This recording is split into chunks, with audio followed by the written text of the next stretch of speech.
evening again, everyone. Good evening. Good evening. What a wonderful time it is this year, holiday year. The first thing I like to do is make sure we have encounter everyone here for the agenda today. Chili, you just came in, and you're Mr. Chili Day. I'm glad you made it. You are our timer. So we'll give a moment for you to get things set up. Also, everyone who is giving a speech, Mildred, you've given Sheila, you're our first speaker today. Does Mildred have your speech? Yes, she has my book. Yes. Great. And Roz, Monique has your book. That's what you guys are so professional. And Linda, Kevin. Well, thank you. We can just move right along. Well, while we're waiting for our timer, Gemma, we're going to start a little Christmas carol because it's Christmas time. You're missing someone on the agenda. Our counter and grammarian. We have Deborah has stepped in to be our counter and our grammarian. Deborah, no, Mr. Eisen. Okay, the word of the day that I decided right now is grateful. Grateful. And you all know what that means, so I won't give you a definition. So you want to use grateful as many times as you can in the correct context, because it is the time of the year. We should always be grateful for this. Yes. And also on the off counter. So I have a dual role. I'm going to be looking for you to use grateful, and I'm going to be I'm going to be listening intently to your speech. And if you say and you know, and so, so all of those little crutch words I'll be looking for to remind you. Thank you, Ms. Deborah. Without further ado, I would like to introduce our general evaluator, Ms. Terry Gordon.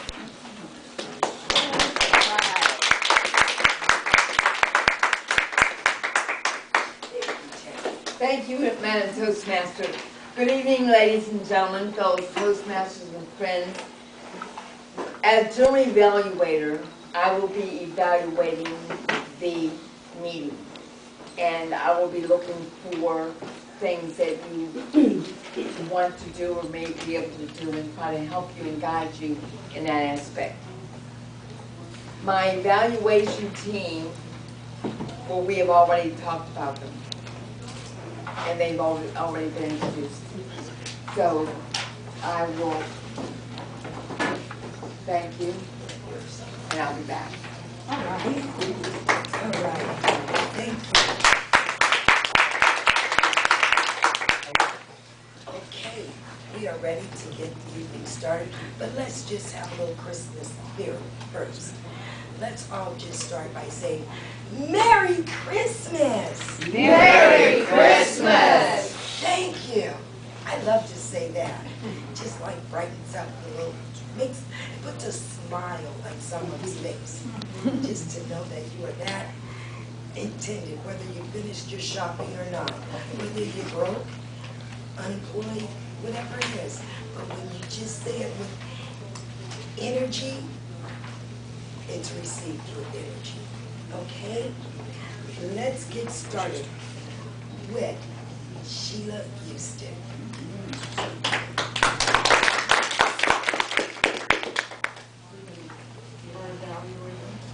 Our evaluator is going to be Mildred, who is going to come up and she's going to explain the number of speech that Sheila will be doing and what she's going to be looking for, what the expectations are for the particular speech that Sheila will be addressing this evening. Thank you.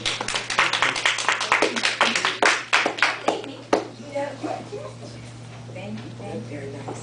Greetings, everyone. As an evaluator for Ms. Sheila Houston tonight, it already seems she's very well prepared. Just a little information about Sheila. She is a teacher in San Bernardino and and a member of the San Bernardino Teachers Association Board of Directors. Now, doesn't that sound important? Very. She is an advocate for teachers and students and wants to move up in the CTA California, and that's California Teachers Association. Tonight, Sheila will be presenting Project 6, which deals with vocal variety. And we, each of us who have had an opportunity and the pleasure of hearing Ms. Sheila Houston knows for sure that she's already been practicing vocal variety on us. So tonight, I think we are in for an even larger and special treat as we listen to vocal variety and complete her Project 6. Her time tonight will be 5 to 7 minutes. And I prefer for you to just listen to see what a presentation that deals with vocal variety includes. Thank you.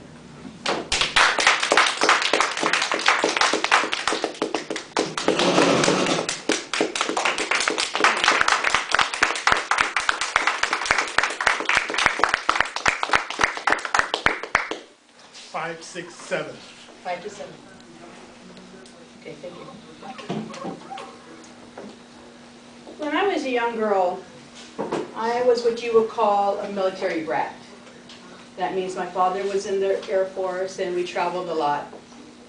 So when we went to the different schools in different states, it was kind of hard. Because when we went from a California school to maybe, let's say, a Texas school, we were ahead of the students. And the vice versa, we went from a Texas school to maybe a California school, we were sometimes behind. Madam Toastmaster, fellow Toastmasters, and guest. Today I am going to talk about a newspaper article that I read that kind of infuriated me. It talked about that teachers, Californians voted that they wanted teachers' reviews to become public. Now, did you hear what I said? I said that they said that Californians voted that they wanted teachers' reviews to be public. Wait a minute. Can anybody raise their hand if they were able to vote for that? I think I'm a Californian. I didn't know nobody asked me. Did anybody ask any of you? Are you a Californian? But they said Californians voted to get teachers' reviews to be public. Well, I'm all for transparency and all, and being transparent. They said 6 out of 10 voters said that they wanted teachers to become transparent and accountable for their students' scores. And I agree. I agree that teachers need to be transparent. And I agree their scores need to be public. But let's not stop there. While you're putting the teacher's name out there in the public, let's publish the students' names also. Okay? So if you're going to put my name out there and make me transparent, let's make the parents transparent also. If you're going to put my name, Miss Houston, out there, along with my name, put my students' names alongside my name. That way we can really be transparent. You want me to be accountable? Let's make the parents accountable. What do you say? What do you mean by that, Sheila? Every time a student misses a day of school, or gets suspended, or maybe get expelled, have time out in another teacher's classroom. Spend 10, 15 minutes going to the restroom. Let's make that public. Put their names out there, not just my name. Because if corporate America has their way, my paycheck is going to be docked if my students don't make proficient or advanced on the state test. So if they want to dock my paycheck, why don't we dock the parents? Last time I spoke with you, I told you about my class makeup. I said in my class, I have some students that have parents who don't speak any English. I told you that my class makeup has students that have very little money or very little resources. And I also have students who have very low reading or very low comprehension skills.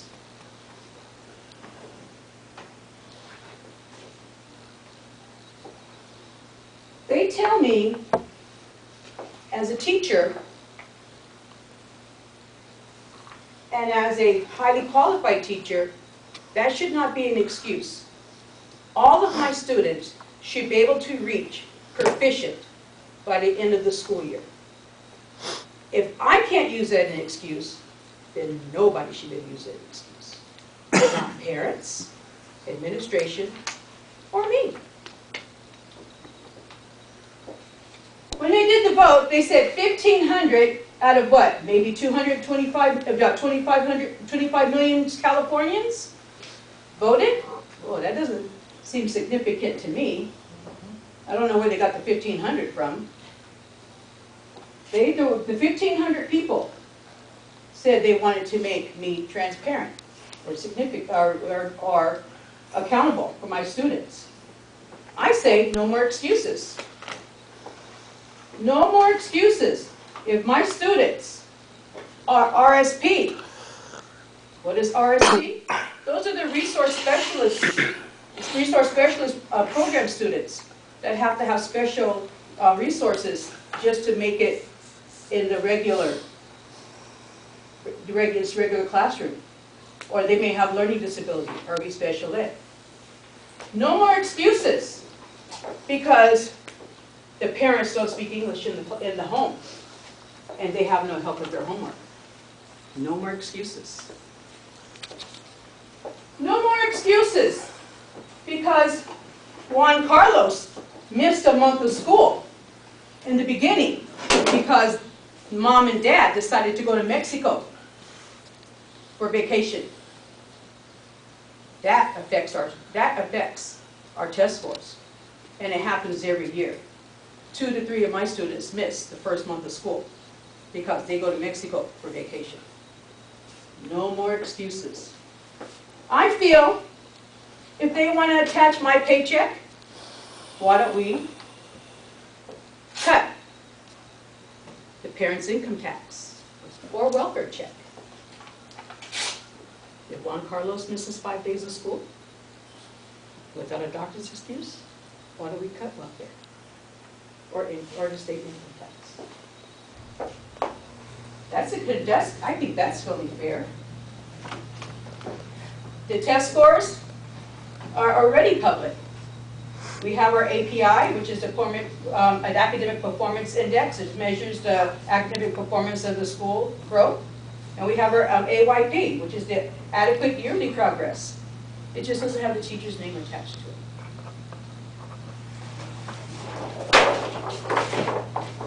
So I say,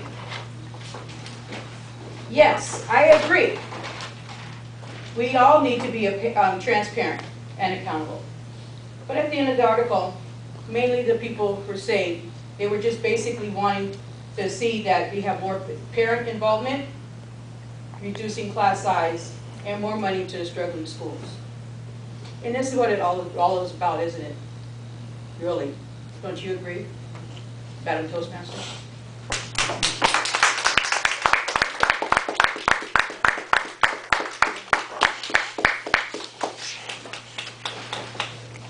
I enjoyed learning. It was very informative. Very informative. I know I used to be a teacher and I would not want to have to deal with the transparency. It isn't fair. So thank you for your presentation. It's wonderful. Okay. Now we have our next evaluator, which is our president right now, Monique.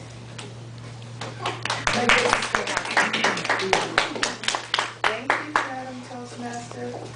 I have a great pleasure of being the evaluator for my very first time of Ms. Rosalind Carter, better known to us all as Roz. She joined Toastmasters in 2005 to reignite her passion for personal growth. She's earned a bachelor's degree at the age of 50. Talk about accomplishment. That has enjoyed growth in Toastmasters. She's currently serving as our Lieutenant Governor of Education and Training. Tonight, she's going to be speaking on my past, present, and future. Time.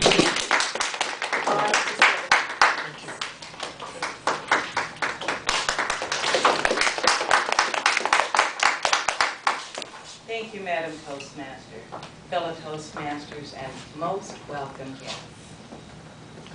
What do we do when we have to reflect on our past, when we have to sit and think a moment, what are we doing in the present state of where we are, no matter what it might be? And then the gigantic idea of what we might want to do in the future. I am so grateful for all three, because these three things represent a pillar for me.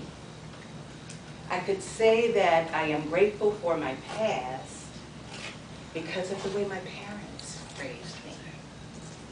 Do you ever think about your past and how it molded and shaped you to the type of person you are today? I think about when I was very little. I have 4 other siblings, and I'm the second born. And I was considered the feisty one. My older sister was the crybaby. And every time there was an event, including her own birthday party, she'd be sitting on Papa's lap, crying, because all of these people were looking at her and providing all this attention, which she was too embarrassed to look at them in the eye. So here comes Rosie as I was known, and I'd say, "Why are you crying, Queen? Who hurt you?" And then I was ready to go defend her. Now that was a different kind of molding and shaping, because some of you know me now and I'm no way like that.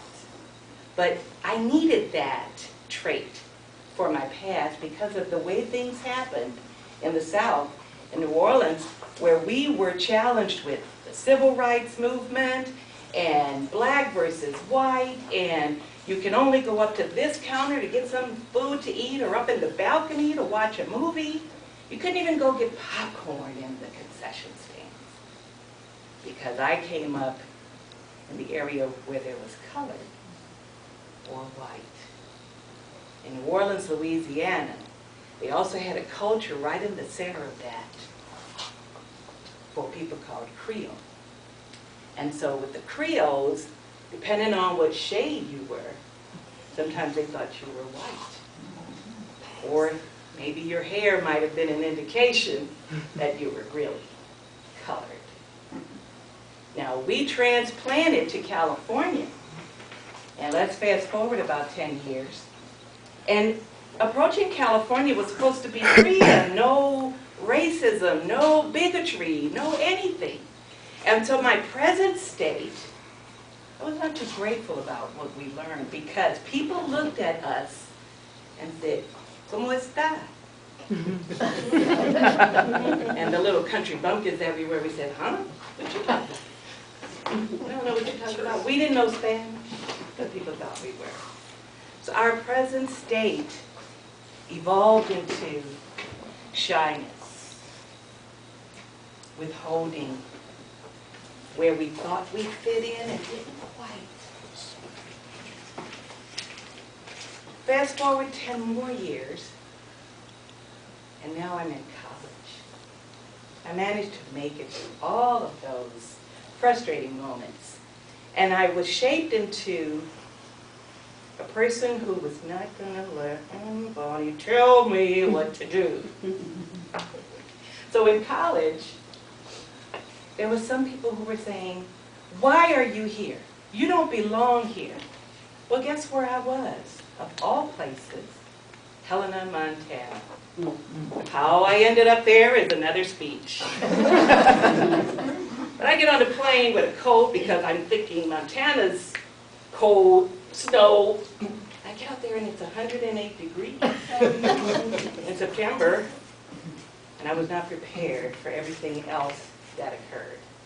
But one of the things that taught me to be who I am today, and I'll bring you to today, is in those times, there was no such thing as sneaking and cheating. You had to do what the teacher said, or they were going to put you out.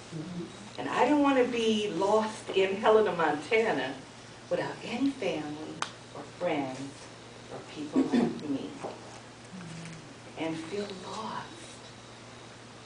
So I decided to grow out of that feeling and stand up for myself and said, you know, I'm going to finish college, I'm going to do the right thing, I'm going to be a great mom, I'm going to be a great employee, and I'm going to be a great person, because all of the things that I had learned from childhood to college shaped me. The present Rosalind is full of fun. The present Rosalind enjoys family. And the present Rosalind enjoys friendship. Family has come a long way. I've shared with some of you what I went through during those trying moments in growing up, how I had to give up a child for adoption. And 36 years later, she found me. That brought such an impact into my life. I trudged along trying to be somebody and be someone that other people wanted me to be until Taya came back in my life. And yes, I was married and I had 2 other children. But now the whole picture is complete. The fun is really fun. We can tease each other. I could still take up for my sister because she's so crappy. But the rest of Rosalind has been evolved. And what is most important to me right now is friendship. Friendship through work, through church, and through this organization we call Toastmasters. Where else can we find all 3 that evolves us and perfects us and shapes us as iron sharpens iron to be the best we can be? My past, present, and future is standing before you as a Toastmaster.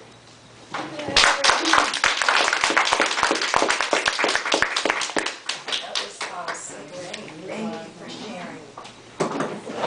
Okay, we're in the retreat. Our next evaluator is going to introduce our last speaker. Great.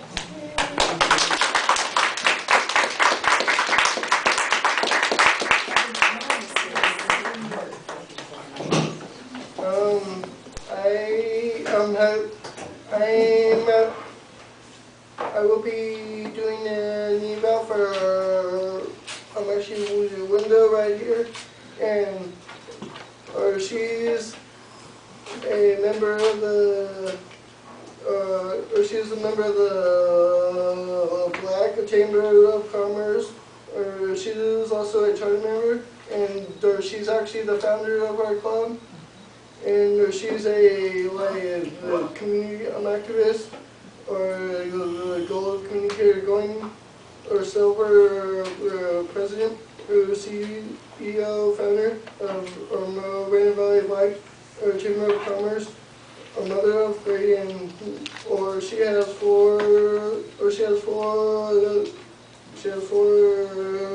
grandchildren, and her name of her speech is "On My Way to the King," or a place in the dungeon, and it's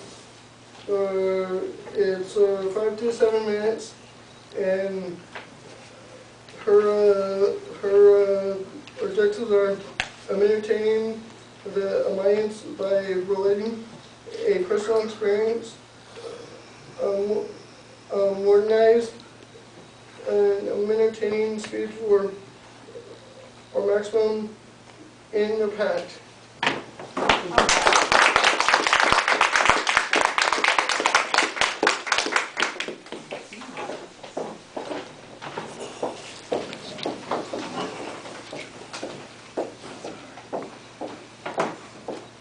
Good evening, everyone. Good evening. How are you doing this evening?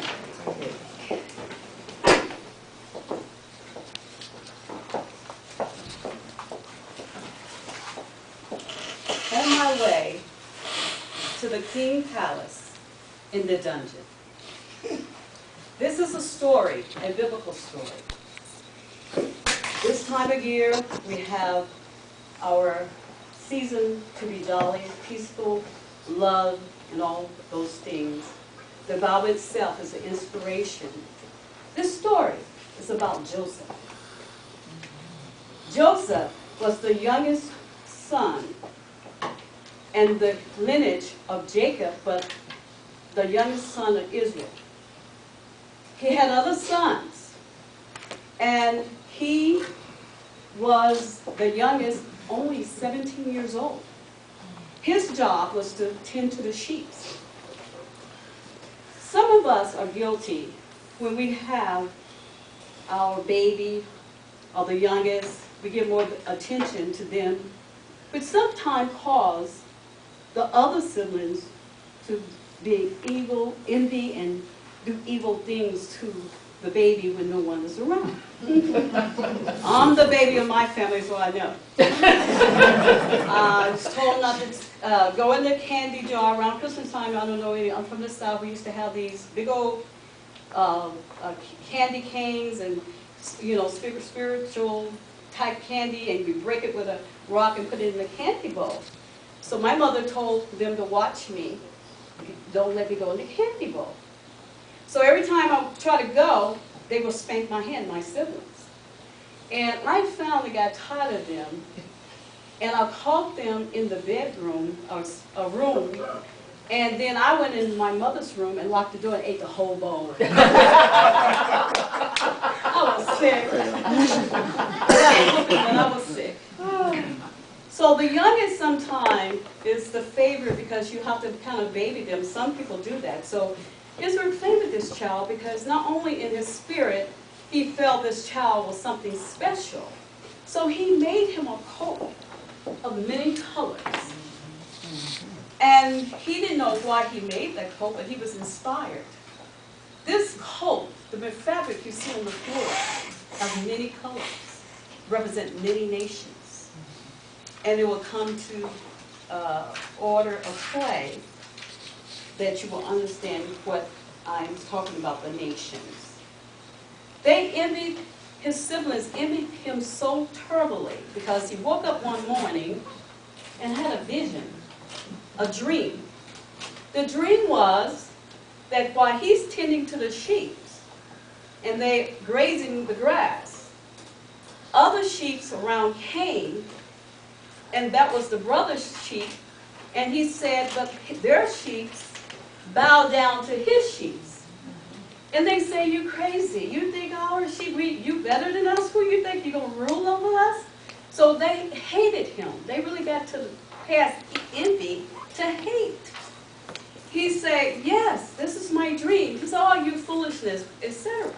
So the next dream came to him, a vision, that the sun and the moon and the 11 stars, mom, dad, and the children, bow down to him. So when he told Israel, the father, he, recommended. He told him stop all this foolishness and all this, was upset with him. Joseph was being informed of his future, but not knowing what it meant. So I think later on, he just said, I'll keep it to myself, but the brothers had already decided, we're going to get rid of this boy. He's getting on my nerves. And Dad gave him all the attention. This coat she didn't make me one of those coats. So with that said, they plotted when they go to feed the sheep again, they was going to slay him. actually hated him that bad to kill him. So Reuben, one of the older brothers, said, no, we don't want the blood on our hands. So we are going to put him down a pit and say that he got eaten by a wild animal. And we got there too late. So that's what they did, and they took the coat off him, tore it, and put some blood on it to try to prove to Israel that's what happened. Oh, Israel was so hurt because he felt like he should have been there when that particular thing happened. The brothers sold him for 20 pieces of silver to a person going to Egypt. And that's when his life started changing. 20 pieces of silver, and then he got close to the king's palace, but not that close. So he was in the dungeon, and before he was in the dungeon, he had a position from the captain of Pharaoh, Potiphar. And then because of that position, this is what happened. The king's wife saw Joseph as handsome, and he knew that she was plotting something. She wanted him to lie down in bed with her, but he was so grateful of his position that he dared not do so. So what happened was, she tried to pursue him, and when she ran away from him and left his coat in his hand. He said, one night of, you know, I was going to say victory, love, would destroy my whole life, and it's not worth it, so I'm going to run. He fled. Fast forward, he got thrown in the dungeon because the king believed his wife, but really knew Joseph was honest as well. While he was in the dungeon, he met 3 different people, and he interpreted his dream. Not only was he a dreamer, he was an interpreter, and he told them what would happen to them. So when they got to he told them, don't forget, when you see the king, tell him about me. Oh, they forgot. The last one did tell the king about him. The king had a dream, and he was concerned about this dream. So therefore, he was puzzled, and that's how it came out.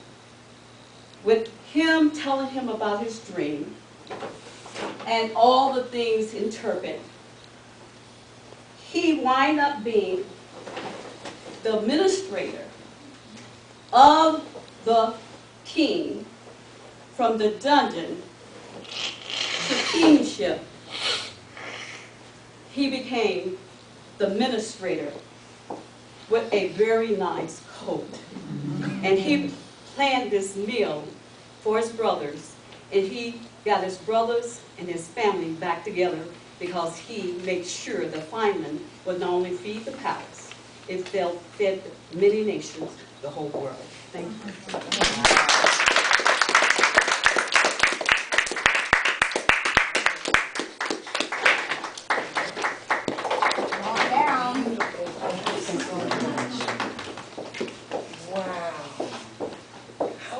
We were today to hear such awesome speeches from each and every person. I'm thankful I was here tonight. I'm very grateful, truly grateful that I got to hear about family and then be informed about education, and then from there to go and show you how they all correlate together. All those speeches, really, if you think about it, we're together.